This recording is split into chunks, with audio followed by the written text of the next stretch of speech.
ಓಂ ಶಾಂತಿ. ಮುರುಳಿಯ date ಆಗಿದೆ 22/10/2024. ಪ್ರಾರ್ಥ ಮುರುಳಿ ಬಾಪ್ತಾದ ಮಧುಬನ. ಮಧುರ ಮಕ್ಕಳೇ, ತಂದೆಯು ನಿಮಗೆ ಯಾವ ವಿದ್ಯೆಯನ್ನು ಓದಿಸುತ್ತಾರೆಯೋ ಇದರಲ್ಲಿ ರಿದ್ಧಿ ಸಿದ್ಧಿಯ ಮಾತಿಲ್ಲ. ವಿದ್ಯೆಯಲ್ಲಿ ಯಾವುದೇ ಮಂತ್ರದಿಂದ ಕೆಲಸ ನಡೆಯುವುದಿಲ್ಲ. ಪ್ರಶ್ನೆ: ದೇವತೆಗಳಿಗೆ ಬುದ್ಧಿವಂತರೆಂದು ಹೇಳುತ್ತಾರೆ, ಮನುಷ್ಯರಿಗಲ್ಲ ಏಕೆ? ಉತ್ತರ: ಏಕೆಂದರೆ ದೇವತೆಗಳು ಸರ್ವಗುಣ ಸಂಪನ್ನರಾಗಿದ್ದಾರೆ ಮತ್ತು ಮನುಷ್ಯರಲ್ಲಿ ಯಾವುದೇ ಗುಣವಿಲ್ಲ. ದೇವತೆಗಳು ಬುದ್ಧಿವಂತರಾಗಿದ್ದಾರೆ, ಆದ್ದರಿಂದಲೇ ಮನುಷ್ಯರು ಅವರಿಗೆ ಪೂಜೆ ಮಾಡುತ್ತಾರೆ. ಅವರ ದೇವತೆಗಳು ಬ್ಯಾಟರಿಯು ಚಾರ್ಜ್ ಆಗಿದೆ, ಆದ್ದರಿಂದ ಅವರಿಗೆ ಮೌಲ್ಯವಂತರೆಂದು ಹೇಳುತ್ತಾರೆ. ಯಾವಾಗ ಬ್ಯಾಟರಿಯು ಖಾಲಿಯಾಗುತ್ತಿದೆಯೋ ಆಗ ಬೆಲೆಯಿಲ್ಲದವರಾಗುತ್ತಾರೆ, ಆಗ ಬುದ್ಧಿಹೀನರೆಂದು ಹೇಳುತ್ತಾರೆ. ಓಂ ಶಾಂತಿ. ತಂದೆಯು ಮಕ್ಕಳಿಗೆ ತಿಳಿಸಿದ್ದಾರೆ, ಇದು ಪಾಠಶಾಲೆಯಾಗಿದೆ, ಇದು ವಿದ್ಯೆಯಾಗಿದೆ. ಈ ವಿದ್ಯೆಯಿಂದ ಇಂತಹ ಪದವಿಯು ಪ್ರಾಪ್ತಿಯಾಗುತ್ತದೆ. ಇದನ್ನು ಶಾಲೆ ಅಥವಾ ವಿಶ್ವವಿದ್ಯಾಲಯವೆಂದು ತಿಳಿಯಬೇಕು. ಇಲ್ಲಿಗೆ ದೂರ ದೂರದಿಂದ ಓದಲು ಬರುತ್ತೀರಿ. ಏನನ್ನು ಓದಲು ಬರುತ್ತೀರಿ? ಈ ಗುರಿ ಉದ್ದೇಶವು ಬುದ್ಧಿಯಲ್ಲಿದೆ. ನಾವು ವಿದ್ಯೆಯನ್ನು ಓದುವುದಕ್ಕಾಗಿ ಬರುತ್ತೇವೆ. ಓದಿಸುವವರಿಗೆ ಶಿಕ್ಷಕರೆಂದು ಹೇಳಲಾಗುತ್ತದೆ. ಭಗವಾನುವಾಚವು ಗೀತೆಯಾಗಿದೆ, ಮತ್ಯಾವುದೇ ಮಾತಿಲ್ಲ. ಗೀತೆಯನ್ನು ಓದಿಸುವವರಿಗೆ ಪುಸ್ತಕವಿರುತ್ತದೆ, ಆದರೆ ಇಲ್ಲಿ ತಂದೆಯು ಪುಸ್ತಕವನ್ನು ಓದಿಸುವುದಿಲ್ಲ. ಯಾವುದೇ ಗೀತೆಯನ್ನು ಕೈಯಲ್ಲಿ ಹಿಡಿದುಕೊಂಡಿಲ್ಲ. ಇದಂತೂ ಭಗವಾನುವಾಚವಾಗಿದೆ. ತಂದೆಯು ನೇರವಾಗಿ ತಿಳಿಸುತ್ತಾರೆ, ಮನುಷ್ಯರಿಗೆ ಭಗವಂತನೆಂದು ಹೇಳಲಾಗುವುದಿಲ್ಲ. ಶ್ರೇಷ್ಠಾತಿ ಶ್ರೇಷ್ಠ ಭಗವಂತನು ಒಬ್ಬರೇ ಆಗಿದ್ದಾರೆ. ಮೂಲವತನ, ಸೂಕ್ಷ್ಮವತನ, ಸ್ಥೂಲವತನ ಇದೆಲ್ಲವೂ ಸೃಷ್ಟಿಯಾಗಿದೆ. ಆಟವು ಸೂಕ್ಷ್ಮವತನ ಅಥವಾ ಮೂಲವತನದಲ್ಲಿ ನಡೆಯುವುದಿಲ್ಲ. ನಾಟಕವು ಇಲ್ಲಿಯೇ ನಡೆಯುತ್ತದೆ. 84ರ ಚಕ್ರವು ಇಲ್ಲಿಯೇ ಇದೆ. ಇದಕ್ಕೆ 84 ಜನ್ಮಗಳ ಚಕ್ರದ ನಾಟಕವೆಂದು ಹೇಳಲಾಗುತ್ತದೆ. ಇದು ಮಾಡಲ್ಪಟ್ಟ ನಾಟಕವಾಗಿದೆ.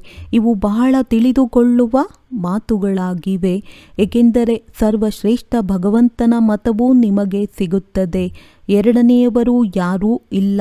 ಒಬ್ಬರಿಗೆ ಸರ್ವಶಕ್ತಿವಂತ ಆಲ್ಮೈಟಿ ಅಥಾರಿಟಿ ಎಂದು ಹೇಳಲಾಗುತ್ತದೆ. ಅಥಾರಿಟಿಯ ಅರ್ಥವನ್ನು ತಾವೇ ತಿಳಿಸುತ್ತಾರೆ. ಇದನ್ನು ಮನುಷ್ಯರು ತಿಳಿದುಕೊಂಡಿಲ್ಲ, ಏಕೆಂದರೆ ಅವರು ತಮೋಪ್ರಧಾನರಾಗಿದ್ದಾರೆ. ಇದಕ್ಕೆ ಕಲಿಯುಗವೆಂದು ಹೇಳಲಾಗುತ್ತದೆ. ಕೆಲವರಿಗೆ ಕಲಿಯುಗ, ಕೆಲವರಿಗೆ ಸತ್ಯಯುಗ, ಕೆಲವರಿಗೆ ತ್ರೇತಾಯುಗವಾಗಿದೆ ಎಂದು ಹೇಳುವುದಿಲ್ಲ. ಈಗಂತೂ ಇರುವುದೇ ನರಕವೆಂದಾಗ ಯಾವುದೇ ಮನುಷ್ಯರು ನಮಗೆ ಇದು ಸ್ವರ್ಗವಾಗಿದೆ ಎಂದು ಹೇಳುವುದಿಲ್ಲ. ಈಗಂತೂ ಇರುವುದೇ ನರಕ ಅಂದಾಗ ಯಾವುದೇ ಮನುಷ್ಯರು ನಮಗೆ ಇದು ಸ್ವರ್ಗವಾಗಿದೆ, ಏಕೆಂದರೆ ನಮ್ಮ ಹಣ ಅಂತಸ್ತು ಬಹಳ ಇದೆ ಎಂದು ಹೇಳಲು ಸಾಧ್ಯವಿಲ್ಲ. ಇದಂತೂ ಮಾಡಲ್ಪಟ್ಟಂತಹ ಆಟವಾಗಿದೆ. ಸತ್ಯಯುಗವು ಕಳೆದು ಹೋಯಿತು. ಈ ಸಮಯದಲ್ಲಿ ಸತ್ಯಯುಗವು ಕಳೆದು ಹೋಯಿತು. ಈ ಸಮಯದಲ್ಲಿ ಸತ್ಯಯುಗವಿರಲು ಸಾಧ್ಯವಿಲ್ಲ. ಇವೆಲ್ಲವೂ ಅರಿತುಕೊಳ್ಳುವ ಮಾತುಗಳಾಗಿವೆ. ತಂದೆಯು ಕುಳಿತು ಇವೆಲ್ಲ ಮಾತುಗಳನ್ನು ತಿಳಿಸುತ್ತಾರೆ. ಸತ್ಯಯುಗದಲ್ಲಿ ಇವರ ರಾಜ್ಯವಿತ್ತು. ಭಾರತವಾಸಿಗಳು ಆ ಸಮಯದಲ್ಲಿ ಸತ್ಯಯುಗ ನಿವಾಸಿಗಳೆಂದು ಕರೆಸಿಕೊಳ್ಳುತ್ತಿದ್ದರು. ಈಗ ಅವಶ್ಯವಾಗಿ ಕಲಿಯುಗಿಗಳೆಂದೇ ಕರೆಸಿಕೊಳ್ಳುತ್ತಾರೆ. ಸತ್ಯಯುಗಿಗಳಾಗಿದ್ದಾಗ ಅದಕ್ಕೆ ಸ್ವರ್ಗವೆಂದು ಹೇಳಲಾಗುತ್ತಿತ್ತು. ನರಕಕ್ಕೂ ಸ್ವರ್ಗವೆಂದು ಹೇಳುತ್ತಾರೆಂದಲ್ಲ. ಮನುಷ್ಯರದ್ದು ತಮ್ಮದೇ ಆದ ಮತವಿದೆ. ಹಣದ ಸುಖವಿದ್ದರೆ ತಮ್ಮನ್ನು ಸುಖದಲ್ಲಿದ್ದೇವೆಂದು ತಿಳಿಯುತ್ತಾರೆ. ನನ್ನ ಬಳಿ ಬಹಳಷ್ಟು ಸಂಪತ್ತಿದೆ, ಆದ್ದರಿಂದ ನಾನು ಸ್ವರ್ಗದಲ್ಲಿದ್ದೇನೆ ಎಂದುಕೊಳ್ಳುತ್ತಾರೆ. ಆದರೆ ಇಲ್ಲ ಎಂದು ವಿವೇಕವು ಹೇಳುತ್ತದೆ, ಏಕೆಂದರೆ ಇದು ನರಕವಾಗಿದೆ. ಬಲೆ ಯಾರ ಬಳಿಯಾದರೂ 10-20 ಲಕ್ಷ ರೂಪಾಯಿಗಳಿರಬಹುದು, ಆದರೆ ಇದಂತೂ ರೋಗಿ ಪ್ರಪಂಚವಾಗಿದೆ. ಸತ್ಯಯುಗಕ್ಕೆ ನಿರೋಗಿ ಪ್ರಪಂಚವೆಂದು ಹೇಳುತ್ತಾರೆ. ಪ್ರಪಂಚವಂತೂ ಇದೇ ಆಗಿದೆ. ಆದರೆ ಸತ್ಯಯುಗದಲ್ಲಿ ಇದಕ್ಕೆ ಯೋಗಿ ಪ್ರಪಂಚವೆಂದು ಹೇಳುತ್ತಾರೆ. ಕಲಿಯುಗಕ್ಕೆ ಭೋಗಿ ಪ್ರಪಂಚವೆಂದು ಹೇಳಲಾಗುತ್ತದೆ. ಅಲ್ಲಿ ಯೋಗಿಗಳಿರುತ್ತಾರೆ. ಏಕೆಂದರೆ ವಿಕಾರದ ಭೋಗವಿಲಾಸವಿರುವುದಿಲ್ಲ. ಅಂದಾಗ ಇದು ಶಾಲೆಯಾಗಿದೆ. ಇದರಲ್ಲಿ ಶಕ್ತಿಯ ಮಾತಿಲ್ಲ. ಶಿಕ್ಷಕರು ಶಕ್ತಿಯನ್ನು ತೋರಿಸುತ್ತಾರೆಯೇ? ಅಲ್ಲಿ ನಾವು ಈ ರೀತಿಯಾಗುತ್ತೇವೆಂದು ಗುರಿ ಧ್ಯೇಯವಿರುತ್ತದೆ. ನೀವು ಈ ವಿದ್ಯೆಯಿಂದ ಮನುಷ್ಯರಿಂದ ದೇವತೆಗಳಾಗುತ್ತೀರಿ. ಇಲ್ಲಿ ಯಾವುದೇ ಮಂತ್ರ ರಿದ್ಧಿಸಿದ್ಧಿಯ ಮಾತಿಲ್ಲ. ಇದಂತೂ ಶಾಲೆಯಾಗಿದೆ. ಶಾಲೆಯಲ್ಲಿ ರಿದ್ಧಿಸಿದ್ಧಿಯ ಮಾತಿರುತ್ತದೆಯೇ? ವಿದ್ಯೆಯನ್ನು ಓದಿ ಕೆಲವರು ವೈದ್ಯರು, ಕೆಲವರು ವಕೀಲರಾಗುತ್ತಾರೆ. ಈ ಲಕ್ಷ್ಮೀನಾರಾಯಣರು ಮನುಷ್ಯರಾಗಿದ್ದರು, ಪವಿತ್ರರಾಗಿದ್ದರು. ಆದ್ದರಿಂದ ಅವರಿಗೆ ದೇವಿ ದೇವತೆಗಳೆಂದು ಹೇಳಲಾಗುತ್ತದೆ. ಪವಿತ್ರರು ಅವಶ್ಯವಾಗಿ ಆಗಬೇಕಾಗಿದೆ. ಇದು ಪತಿತ ಪ್ರಪಂಚವಾಗಿದೆ. ಹಳೆಯ ಪ್ರಪಂಚವಾಗಲು ಇನ್ನೂ ಲಕ್ಷಾಂತರ ವರ್ಷಗಳಿದೆ. ಕಲಿಯುಗದ ನಂತರವೇ ಸತ್ಯಯುಗ ಬರುತ್ತದೆ ಎಂದು ಮನುಷ್ಯರು ತಿಳಿಯುತ್ತಾರೆ. ನೀವೀಗ ಸಂಗಮಯುಗದಲ್ಲಿದ್ದೀರಿ. ಈ ಸಂಗಮಯುಗದ ಬಗ್ಗೆ ಯಾರಿಗೂ ತಿಳಿದಿಲ್ಲ. ಸತ್ಯಯುಗಕ್ಕೆ ಲಕ್ಷಾಂತರ ವರ್ಷಗಳೆಂದು ಹೇಳುತ್ತಾರೆ. ಈ ಮಾತುಗಳನ್ನು ತಂದೆಯೇ ಬಂದು ತಿಳಿಸುತ್ತಾರೆ. ಅವರಿಗೆ ಪರಮ ಆತ್ಮನೆಂದು ಹೇಳುತ್ತಾರೆ. ಆತ್ಮಗಳ ತಂದೆಗೆ ಬಾಬಾ ಎಂದು ಹೇಳುತ್ತಾರೆ. ಮತ್ಯಾವುದೇ ಹೆಸರಿಲ್ಲ. ಆ ತಂದೆಯ ಹೆಸರಾಗಿದೆ ಶಿವ. ಶಿವನ ಮಂದಿರಕ್ಕೂ ಹೋಗುತ್ತಾರೆ. ಪರಮಾತ್ಮ ಶಿವನಿಗೆ ನಿರಾಕಾರನೆಂದು ಹೇಳುತ್ತಾರೆ. ಅವರಿಗೆ ಮನುಷ್ಯನ ಶರೀರವಿಲ್ಲ. ನೀವಾತ್ಮರು ಇಲ್ಲಿ ಪಾತ್ರವನ್ನಭಿನಯಿಸಲು ಬರುತ್ತೀರಿ. ಆದ್ದರಿಂದ ನಿಮಗೆ ಮನುಷ್ಯನ ಶರೀರವು ಸಿಗುತ್ತದೆ. ಅವರು ಶಿವನಾಗಿದ್ದಾರೆ. ನೀವು ಸಾಲಿಗ್ರಾಮಗಳಾಗಿದ್ದೀರಿ. ಶಿವ ಮತ್ತು ಸಾಲಿಗ್ರಾಮಗಳ ಪೂಜೆಯೂ ಆಗುತ್ತದೆ. ಏಕೆಂದರೆ ಚೈತನ್ಯದಲ್ಲಿ ಇದ್ದು ಹೋಗಿದ್ದಾರೆ. ಯಾವುದೋ ಕರ್ತವ್ಯವನ್ನು ಮಾಡಿ ಹೋಗಿದ್ದಾರೆ. ಆದ್ದರಿಂದಲೇ ಅವರ ಮಹಿಮೆಯಾಗುತ್ತದೆ, ಪೂಜೆಯಾಗುತ್ತದೆ. ಮೊದಲಿನ ಜನ್ಮದ ಬಗ್ಗೆ ಯಾರಿಗೂ ಗೊತ್ತಿಲ್ಲ. ಈ ಜನ್ಮದಲ್ಲಂತೂ ಗಾಯನ ಮಾಡುತ್ತಾರೆ, ದೇವಿ ದೇವತೆಗಳನ್ನು ಪೂಜಿಸುತ್ತಾರೆ. ಈ ಜನ್ಮದಲ್ಲಂತೂ ಅನೇಕರು ನಾಯಕರು ಸಹ ಆಗಿಬಿಟ್ಟಿದ್ದಾರೆ. ಯಾರು ಒಳ್ಳೊಳ್ಳೆಯ ಸಾಧು ಸಂತ ಮೊದಲಾದವರು ಇದ್ದು ಹೋಗಿದ್ದಾರೆಯೋ ನಾಮಾಚಾರಕ್ಕಾಗಿ ಅವರ ಸ್ಟ್ಯಾಂಪನ್ನು ಮಾಡುತ್ತಾರೆ. ವಾಸ್ತವದಲ್ಲಿ ಇಲ್ಲಿ ಎಲ್ಲರಿಗಿಂತ ದೊಡ್ಡ ಹೆಸರೆಂದು ಯಾರಿಗೆ ಗಾಯನ ಮಾಡಬೇಕೋ ಎಲ್ಲರಿಗಿಂತ ಅತಿ ದೊಡ್ಡವರು ಯಾರು? ಸರ್ವಶ್ರೇಷ್ಠನಂತೂ ಒಬ್ಬ ಭಗವಂತನೇ ಆಗಿದ್ದಾರೆ. ಅವರು ನಿರಾಕಾರನಾಗಿದ್ದಾರೆ ಮತ್ತು ಅವರ ಮಹಿಮೆಯು ಸಂಪೂರ್ಣ ಭಿನ್ನವಾಗಿದೆ. ದೇವತೆಗಳ ಮಹಿಮೆಯೇ ಬೇರೆ, ಮನುಷ್ಯರ ಮಹಿಮೆಯೇ ಬೇರೆಯಾಗಿದೆ. ಮನುಷ್ಯರಿಗೆ ದೇವತೆಯೆಂದು ಹೇಳಲು ಸಾಧ್ಯವಿಲ್ಲ. ದೇವತೆಗಳಲ್ಲಿ ಸರ್ವಗುಣಗಳಿತ್ತು. ಈ ಲಕ್ಷ್ಮೀನಾರಾಯಣರು ಇದ್ದು ಹೋಗಿದ್ದಾರಲ್ಲವೇ? ಅವರು ಪವಿತ್ರವಾಗಿದ್ದರು, ವಿಶ್ವದ ಮಾಲೀಕರಾಗಿದ್ದರು. ಅವರ ಪೂಜೆಯನ್ನು ಮಾಡುತ್ತಾರೆ. ಏಕೆಂದರೆ ಪವಿತ್ರ ಪೂಜ್ಯರಾಗಿದ್ದಾರೆ. ಅಪವಿತ್ರರಿಗೆ ಪೂಜ್ಯರೆಂದು ಹೇಳುವುದಿಲ್ಲ. ಅಪವಿತ್ರರು ಸದಾ ಪವಿತ್ರರನ್ನು ಪೂಜಿಸುತ್ತಾರೆ. ಕನ್ಯೆಯು ಪವಿತ್ರವಾಗಿದ್ದಾಗ ಪೂಜೆಗೆ ಯೋಗ್ಯಳಾಗಿರುತ್ತಾಳೆ. ಪವಿತ್ರಳಾಗುತ್ತಾಳೆಂದರೆ ಎಲ್ಲರ ಕಾಲಿಗೆ ಬೀಳಬೇಕಾಗುತ್ತದೆ. ಈ ಸಮಯದಲ್ಲಿ ಎಲ್ಲರೂ ಪತಿತರಾಗಿದ್ದಾರೆ. ಸತ್ಯಯುಗದಲ್ಲಿ ಎಲ್ಲರೂ ಪವಿತ್ರರಿದ್ದರು. ಅದು ಪಾವನ ಪ್ರಪಂಚ. ಕಲಿಯುಗವು ಪತಿತ ಪ್ರಪಂಚವಾಗಿದೆ. ಆದ್ದರಿಂದಲೇ ಪತಿತ ಪಾವನ ತಂದೆಯನ್ನು ಕರೆಯುತ್ತಾರೆ. ಪವಿತ್ರರಾಗಿರುವಾಗ ತಂದೆಯನ್ನು ಕರೆಯುವುದಿಲ್ಲ. ಸ್ವಯಂ ತಂದೆಯೇ ತಿಳಿಸುತ್ತಾರೆ, ನನ್ನನ್ನು ಸುಖದಲ್ಲಿ ಯಾರೂ ನೆನಪು ಮಾಡುವುದಿಲ್ಲ. ಇದು ಭಾರತದ ಮಾತಾಗಿದೆ. ತಂದೆಯು ಭಾರತದಲ್ಲಿಯೇ ಬರುತ್ತಾರೆ. ಭಾರತವೇ ಈ ಸಮಯದಲ್ಲಿ ಪತಿತವಾಗಿದೆ. ಹಿಂದೆ ಭಾರತವೇ ಪತಿತವಾಗಿತ್ತು. ಪಾವನ ದೇವತೆಗಳನ್ನು ನೋಡಬೇಕೆಂದರೆ ಮಂದಿರಗಳಲ್ಲಿ ಹೋಗಿ ನೋಡಿ. ದೇವತೆಗಳೆಲ್ಲರೂ ಪಾವನರಾಗಿದ್ದಾರೆ. ಅವರಲ್ಲಿ ಯಾರು ಮುಖ್ಯವಾಗಿದ್ದಾರೆಯೋ ಅವರನ್ನು ಮಂದಿರಗಳಲ್ಲಿ ತೋರಿಸುತ್ತಾರೆ. ಈ ಲಕ್ಷ್ಮೀನಾರಾಯಣರ ರಾಜ್ಯದಲ್ಲಿ ಎಲ್ಲರೂ ಪಾವನರಿದ್ದರು. ಯಥಾ ರಾಜ ರಾಣಿ ತಥಾ ಪ್ರಜಾ. ಈ ಸಮಯದಲ್ಲಿ ಎಲ್ಲರೂ ಪತಿತರಾಗಿದ್ದಾರೆ. ಏ ಪತಿತ ಪಾವನ ಬನ್ನಿ ಎಂದು ಎಲ್ಲರೂ ಕರೆಯುತ್ತಿರುತ್ತಾರೆ. ಸನ್ಯಾಸಿಗಳು ಎಂದೂ ಕೃಷ್ಣನನ್ನು ಭಗವಂತ ಅಥವಾ ಬ್ರಹ್ಮನೆಂದು ಒಪ್ಪುವುದಿಲ್ಲ. ಭಗವಂತನು ನಿರಾಕಾರನಾಗಿದ್ದಾನೆಂದು ಅವರು ತಿಳಿಯುತ್ತಾರೆ. ಅವರ ಚಿತ್ರವನ್ನು ನಿರಾಕಾರನ ರೂಪದಿಂದಲೇ ಪೂಜಿಸಲಾಗುತ್ತದೆ. ಅವರ ಸತ್ಯ ಹೆಸರಾಗಿದೆ ಶಿವ. ನೀವಾತ್ಮಗಳು ಯಾವಾಗ ಇಲ್ಲಿ ಬಂದು ಶರೀರವನ್ನು ಧಾರಣೆ ಮಾಡುತ್ತೀರೋ ಆಗ ನಿಮಗೆ ಹೆಸರನ್ನಿಡಲಾಗುತ್ತದೆ. ಆತ್ಮವು ಅವಿನಾಶಿ, ಶರೀರವು ವಿನಾಶಿಯಾಗಿದೆ. ಆತ್ಮವು ಒಂದು ಶರೀರವನ್ನು ಬಿಟ್ಟು ಹೋಗಿ ಇನ್ನೊಂದನ್ನು ತೆಗೆದುಕೊಳ್ಳುತ್ತದೆ. 84 ಜನ್ಮಗಳಂತೂ ಬೇಕಲ್ಲವೇ? 84 ಲಕ್ಷ ಜನ್ಮಗಳಿರುವುದಿಲ್ಲ. ಆದ್ದರಿಂದ ತಂದೆಯೂ ತಿಳಿಸುತ್ತಾರೆ, ಇದೇ ಪ್ರಪಂಚವು ಸತ್ಯಯುಗದಲ್ಲಿ ಸತ್ಯವಾಗಿತ್ತು. ಇದೇ ಪ್ರಪಂಚವು ನಂತರ ಅಸತ್ಯಖಂಡವಾಗಿ ಬಿಡುತ್ತದೆ. ಸ್ವರ್ಗವು ಸತ್ಯಖಂಡವಾಗಿದೆ. ಎಲ್ಲರೂ ಸತ್ಯವನ್ನೇ ಹೇಳುವವರಿರುತ್ತಾರೆ.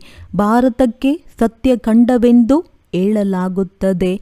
ಅಸತ್ಯಖಂಡವೇ ನಂತರ ಸತ್ಯಖಂಡವಾಗುತ್ತದೆ. ಸತ್ಯ ತಂದೆಯೇ ಬಂದು ಸತ್ಯಖಂಡವನ್ನಾಗಿ ಮಾಡುತ್ತಾರೆ.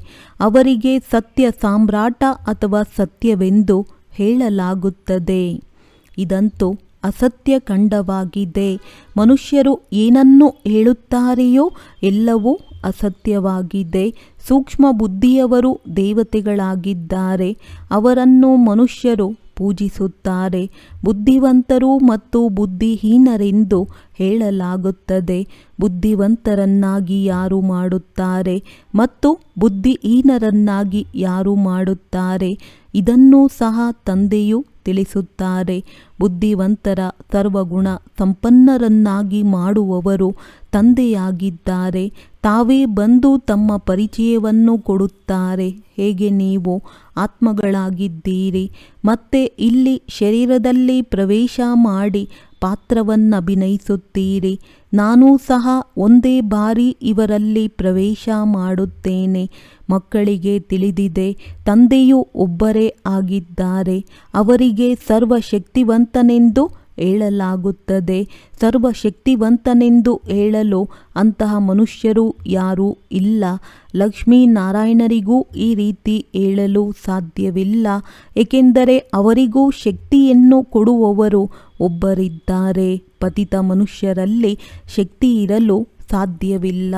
ಆತ್ಮದಲ್ಲಿ ಯಾವ ಶಕ್ತಿ ಇರುತ್ತದೆಯೋ ಅದು ನಿಧಾನವಾಗಿ ಕಡಿಮೆಯಾಗುತ್ತಾ ಹೋಗುತ್ತದೆ. ಅರ್ಥಾತ್ ಆತ್ಮದಲ್ಲಿ ಯಾವ ಸತೋ ಪ್ರಧಾನ ಶಕ್ತಿ ಇತ್ತೋ ಅದು ತಮೋ ಪ್ರಧಾನ ಶಕ್ತಿಯಾಗಿ ಬಿಡುತ್ತದೆ. ಹೇಗೆ ತೈಲವು ಖಾಲಿಯಾದಾಗ ವಾಹನವು ನಿಂತು ಬಿಡುತ್ತದೆ, ಈ ಆತ್ಮ ಬ್ಯಾಟರಿಯು ಪದೇ ಪದೇ ಖಾಲಿಯಾಗುವುದಿಲ್ಲ.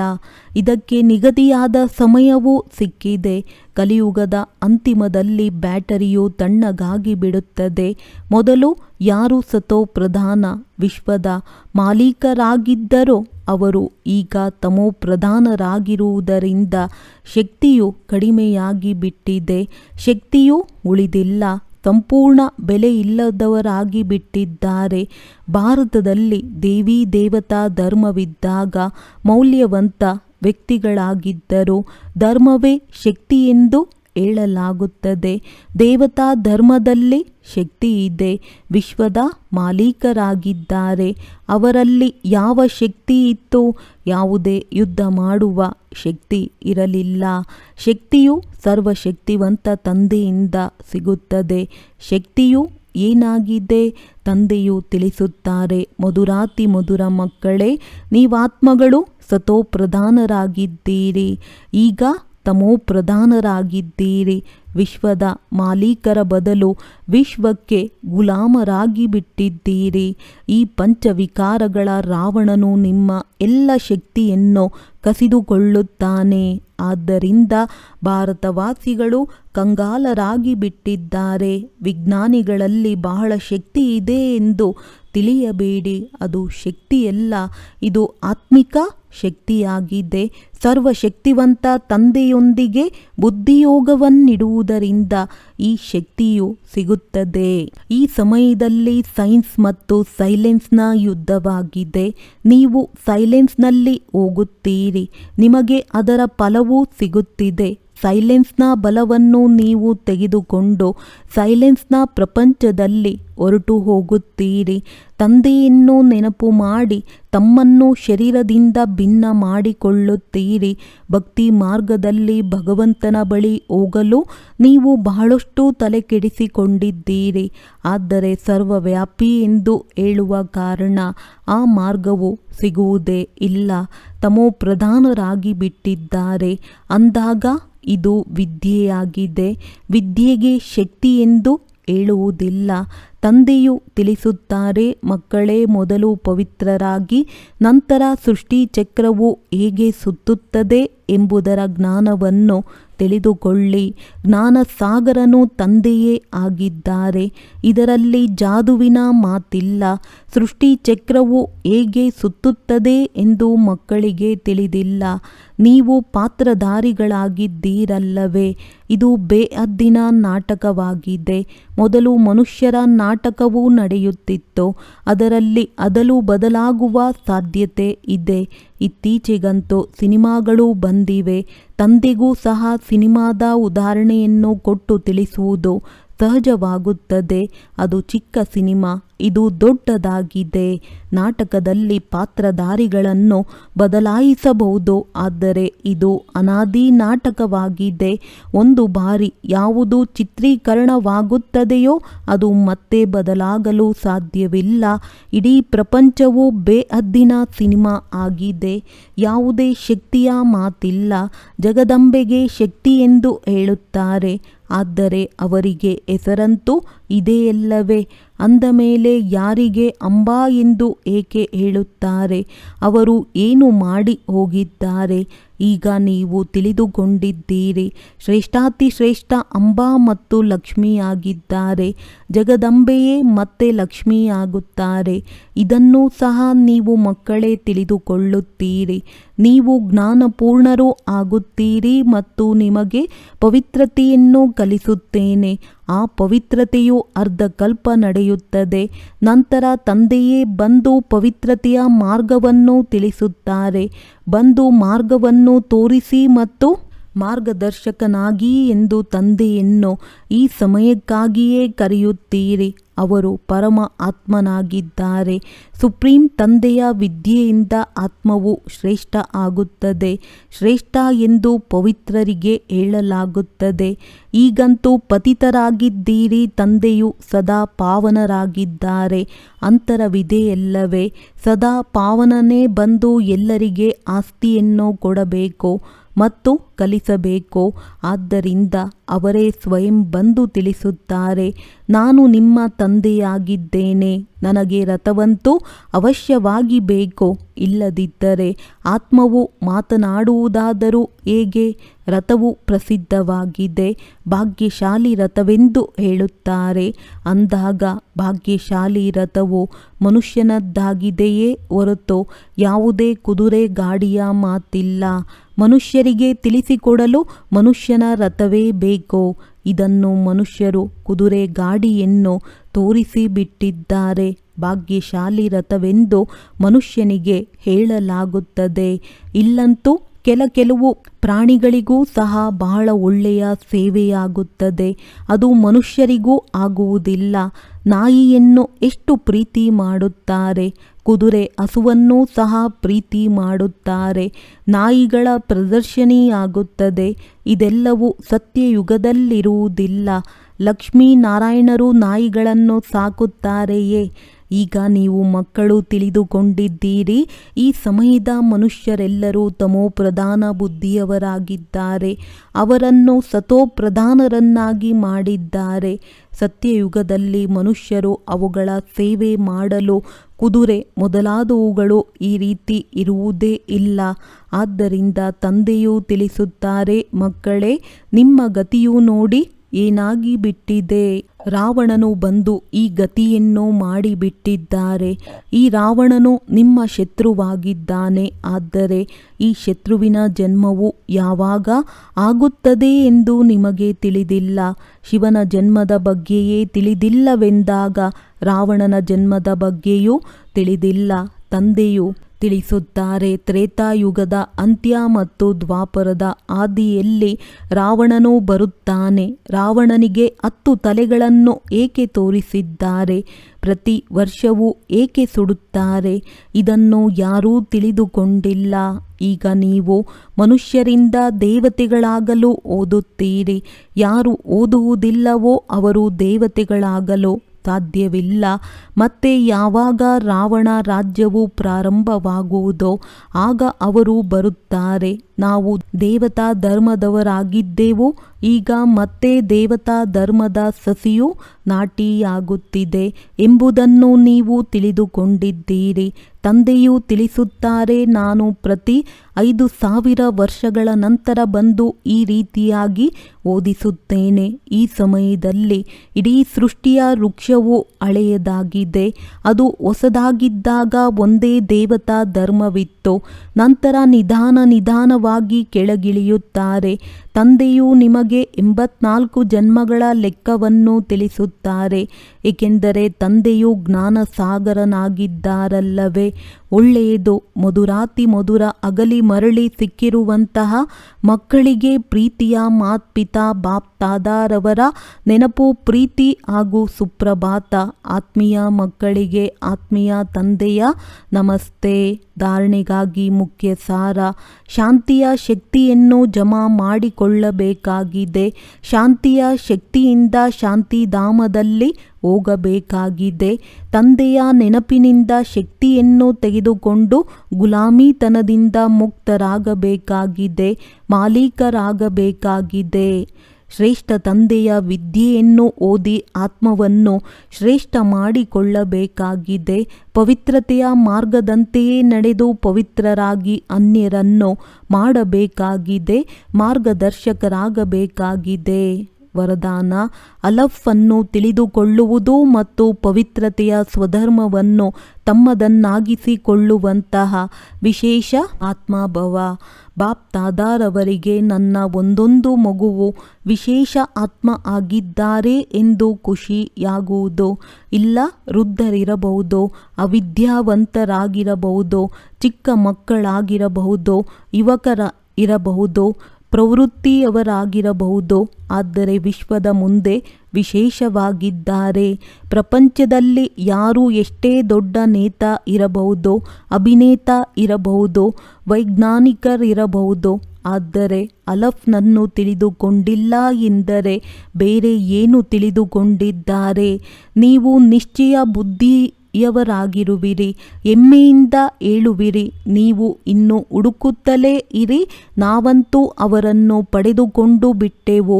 ಪ್ರವೃತ್ತಿಯಲ್ಲಿರುತ್ತಾ ಪವಿತ್ರತೆಯ ಸ್ವಧರ್ಮವನ್ನು ತಮ್ಮದಾಗಿಸಿಕೊಂಡಿರುವಿರಿ. ಆದ್ದರಿಂದ ಪವಿತ್ರ ಆತ್ಮ, ವಿಶೇಷ ಆತ್ಮ ಆಗುತ್ತೀರಿ. ಸ್ಲೋಗನ್: ಯಾರು ಸದಾ ಖುಷಿಯಿಂದ ಇರುತ್ತಾರೆ ಅವರೇ ಸ್ವಯಂಗೆ ಹಾಗೂ ಸರ್ವರಿಗೆ ಪ್ರಿಯರೆನಿಸುತ್ತಾರೆ. ಒಳ್ಳೆಯದು. ಓಂ ಶಾಂತಿ.